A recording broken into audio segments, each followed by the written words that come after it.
Hey everybody, Nick here, and today I got not a review. Today I got a disassembly and maintenance for you on this little guy. This is the Zieba Knives S1 Mini.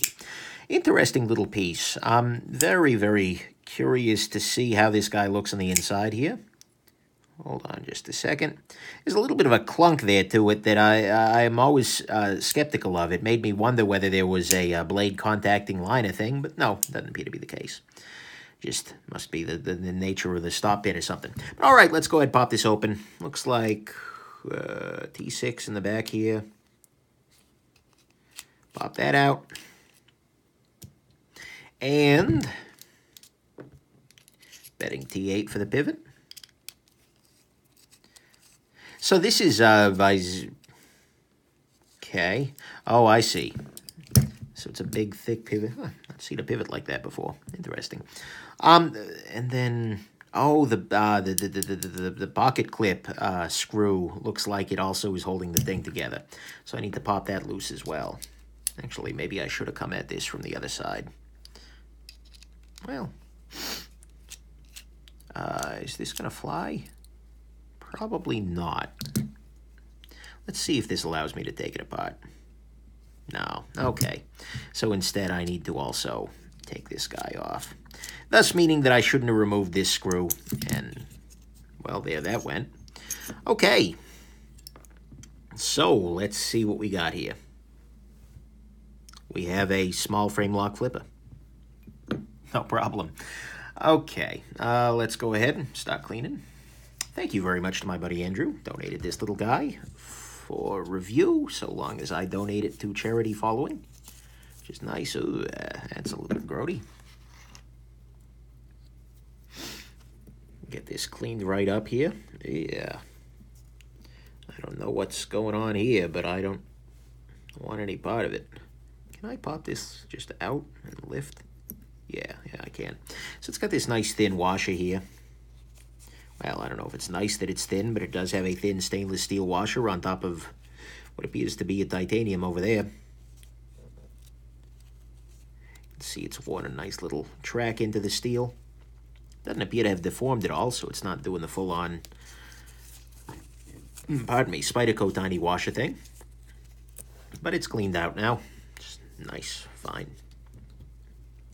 Make sure that's just depth. Yeah, that's just depth. Okay. No problem. This pivot we can push through for the moment. Clean that off.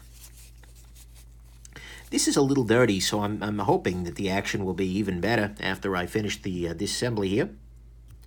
And I'll see if I can pop that washer out as well. Well, actually, I'm going to go ahead and drop this one back in just so there's no confusion. Between the two, that shouldn't matter, but sometimes it does. Sometimes makers use washers of slightly different thicknesses just to, you know, compensate, for instance, if they're slightly out of tolerance, etc. So, beautiful. Okay, there's that. Here is this. All right, we're good. Case closed. Okay, ugh, that's gross. Pop that open and we're in a world of gunkation. Well, hey, like I said, we should be able to do some good here. There is definitely some sharp edges here and burrs on the manufacturing side. Yeah, not a big deal. Clean this out here. Clean the inside of this. Yeah, you can tell this guy's been run a fair amount without a cleaning. There we go. Beautiful. No detent ramp or anything. Relatively small detent balls, so sometimes that can be more okay. Ceramic detent ball, conventional bearings. As I've said on a couple of occasions, ceramic bearings don't actually make all that much of a difference in my estimation. The ceramic detent ball, yes, absolutely. But bearings, not so much. So I have no objection there. There's a point where it's important for optics, like we're doing everything. Like even if it doesn't matter, we'll do the ceramic bearings, but I can see why makers would bucket that idea. Alrighty, and then I'll just clean this little ridge out there. Yeah. Come on. Yeah, wipe that out. All right. Beautiful. We are good to go here. All right, let's put this little guy back together. Let's put this here. There is no D shape or anything to this pivot, so it is just going to free spin. Not great, but is what it is. There we are. Okay. Now, yeah. Nice construction. There's your clip screw on the other side there. So it's actually using two different screws for the clip. Weird. I don't know how maybe this screw head is built. So what I'm struggling with here, guys, sorry, is that this is the clip. You can see on the other side a screw coming in there, but the clip is on the other side there. So I'm wondering whether he, like, rotates the clip into place, and because the clip has a little screw on the bottom there, or maybe that's just a pin. I don't know. Whatever it is, it works. So no complaints. Opaque. Alrighty. Go ahead and use some 10-weight nano oil here.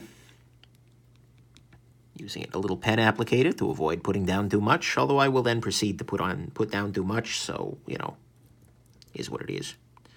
Rotate just to get the balls nice and well coated. Here we go. That's regrettable phrasing.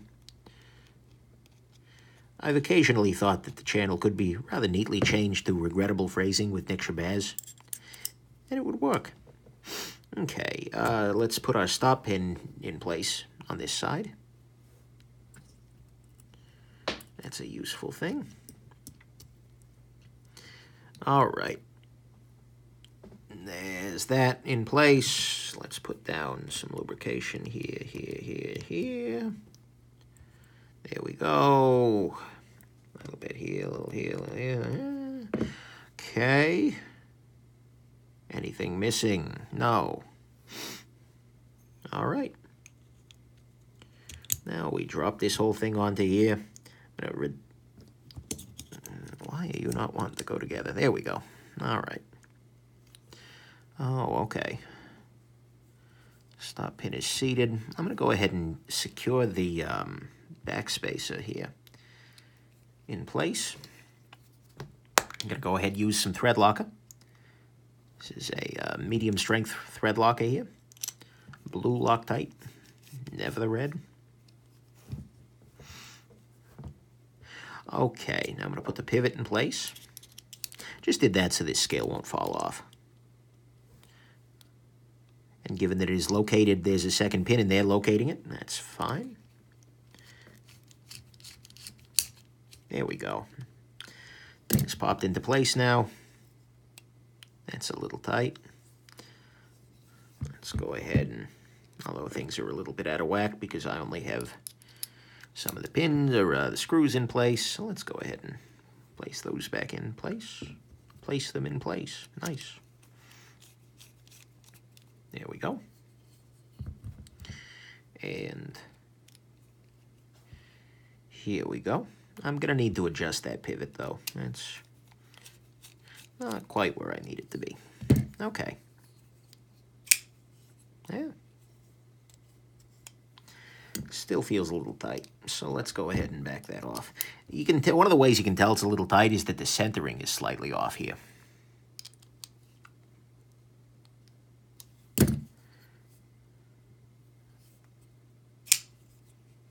Okay, that's too loose because I'm getting blade play.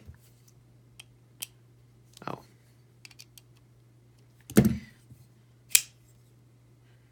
There we go. Centering is still slightly off, actually. There's no play. Let's see if I can relax that very slightly. A little bit of play. Okay, so maybe the centering is just slightly off. Should have checked that ahead of time. I didn't lube the detent ball path. So you can see here, there's this little path here the detent ball goes along. It's nice to put some lubrication on there. It's convenient for me that the detent ball path is actually external on this knife. That tends to speed up the action a fair amount.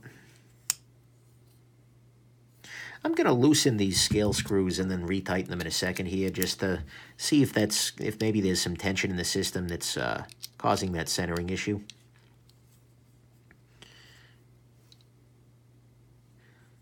It's only slightly off. All right, there we go. There we go, and I'm applying a little pressure. No, I'm not. I'm pressing on the side of the knife. That's not helping anything. Hashtag not a brilliant man.